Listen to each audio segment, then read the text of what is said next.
Okay, so big question today. Why do some people install some apps and other apps just get uninstalled the first week? Why do some people go through the trouble of going to the App Store, going to a landing page, getting your email verified, getting your phone number verified, filling out a form, downloading something, getting some storage from your phone or your computer to this app? Why does that happen? Hey, welcome. I'm Ben. I'm a UX designer. I've been doing this thing for 6 years, and so when I've had a lot of failures, I have some successes. I've worked with very different teams, very different industries, and I'm here to just talk about a little bit of my process and what I've learned so far and how can I help other people navigate the design process.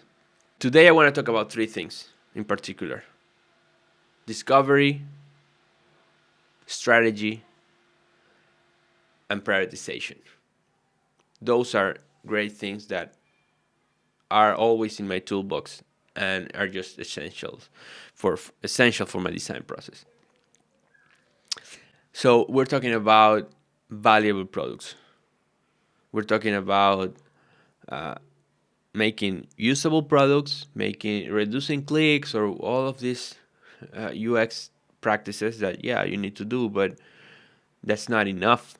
You need to create valuable products, products that people will install in the first place. So how does this happen? First, disclaimer: yes, get your product out there.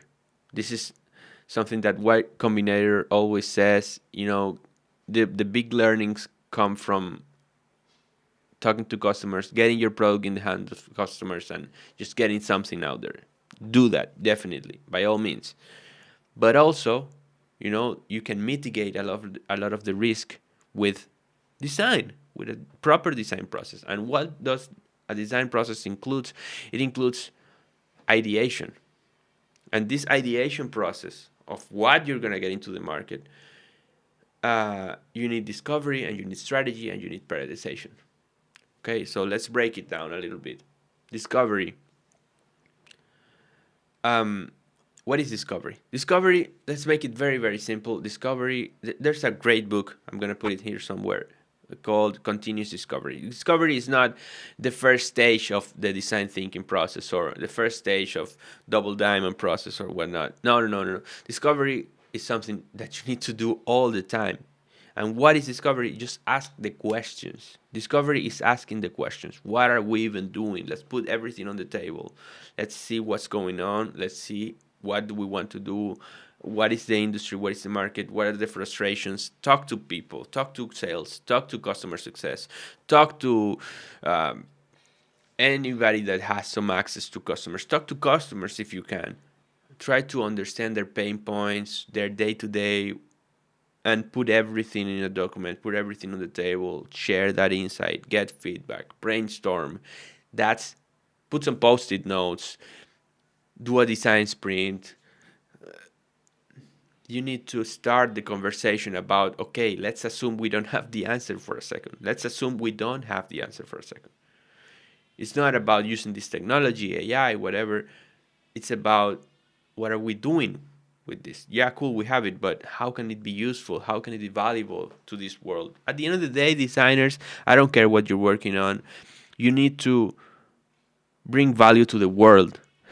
It's not about making your boss happy or whatever. It's about how can we contribute to the society? That's our responsibility as designers, and it's a heavy weight to have on your shoulder, but it's also good because we're playing an important role in this thing. So, discovery, just ask questions, put everything on the table, get everybody involved, find out what the market is saying, what the industry is saying. Second thing, strategy. There's this really good book called Good Strategy, Bad Strategy. And turns out that no strategy is not the same as bad strategy. So no strategy, you don't know what the fuck you're doing, everything is a mess, you're just trying to figure it out. But bad strategy is thinking that you have some kind of strategy, but you really don't. So, what are common symptoms of bad strategy? Fluff, just gibberish. ChatGPT, give me a strategy, and then you get some kind of buzzwords all over. That's not a strategy. It's not trying to sound smart with fancy words or whatever. That's not a strategy. Strategy is very obvious. It's very simple. It's very straightforward. So good strategy is obvious and it's simple. How do you get to good strategy? How do you get to there?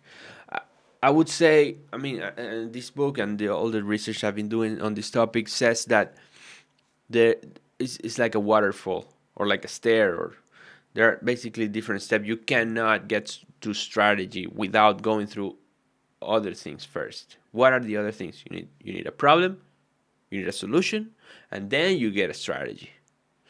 And discovery, the prioritization, discovery, strategy, these are all very related topics. Obviously, that's why I'm putting them together in this thing. But basically, getting to strategy means defining your problem and making the hard decision on what to solve and what not to solve. That's a big decision that some people don't want to make. Some people just want to solve everything and they get this idea and they are in love with it. But hey, this idea is great, but it's solving a problem very far apart from the other thing. So we need to make a call right now. We cannot solve world hunger and then get people to space, but also entertain people. You need to make the decision. So strategy means defining your problem and finding a solution that addresses that problem, or a set of solutions that address that problem directly. If this solution sounds very cool and it's fancy and it's whatever, but it's not addressing the core problem that you're trying to solve, you're not doing anything. You're wasting your efforts. So the solutions needs to be very aligned with the problem or the core problems that you're trying to solve. And then strategy is the third step. Is just action. Strategy is action. What are the things that we need to do for this solution to work? A set of rules that you need to follow. So when it's time to make the decision at that moment, you have some kind of guidance on what to do. That's what strategy provides. Guidance. It provides action. It provides rules. I might do a different video to go deeper into this topic, but basically,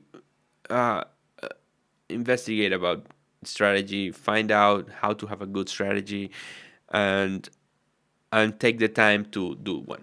And it's not easy. It takes a lot of analysis. It takes a lot of questions. It takes a lot of hard work to define these things. It takes a lot of thought process, but it's worth it definitely, because you will end up with a long run set of actions that you can do, and that will give you a lot of reward.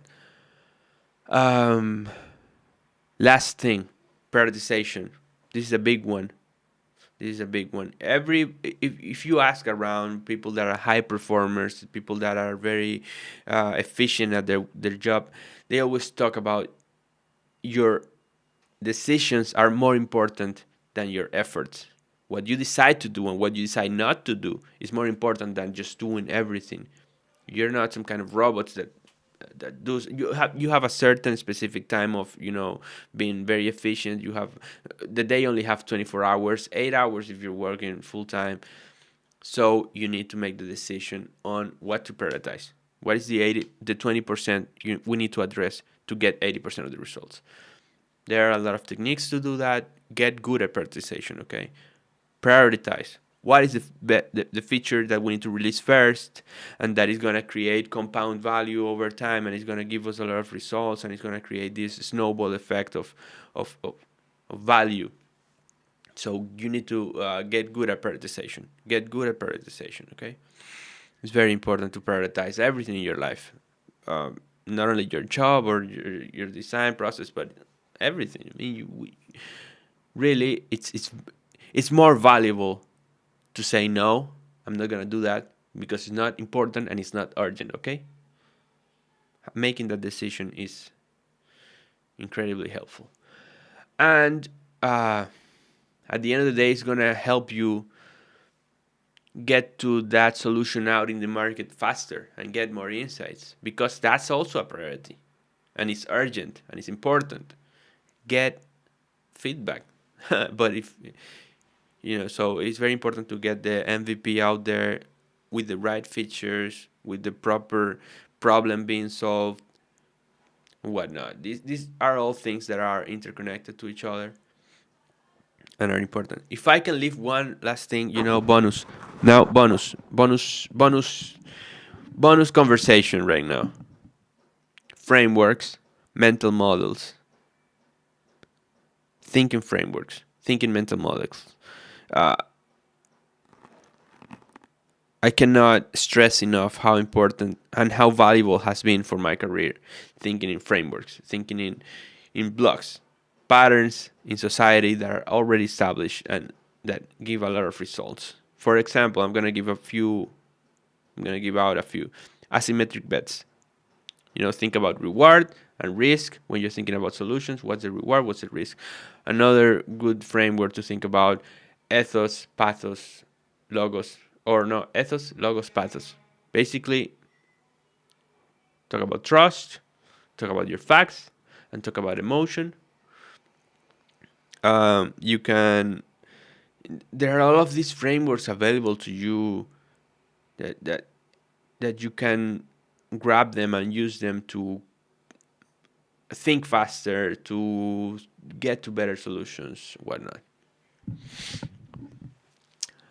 Okay, so thank you so much for listening to me. If you have anything you want to kind of talk about, uh, I'm just one click away. So you can go to my website, you can go to my email. I'm gonna leave some links below, LinkedIn, whatnot, and reach out. I'm very happy to hear what's going on the world, what products are out there, what teams are building, and um, yeah, check out my stuff. Thanks for watching.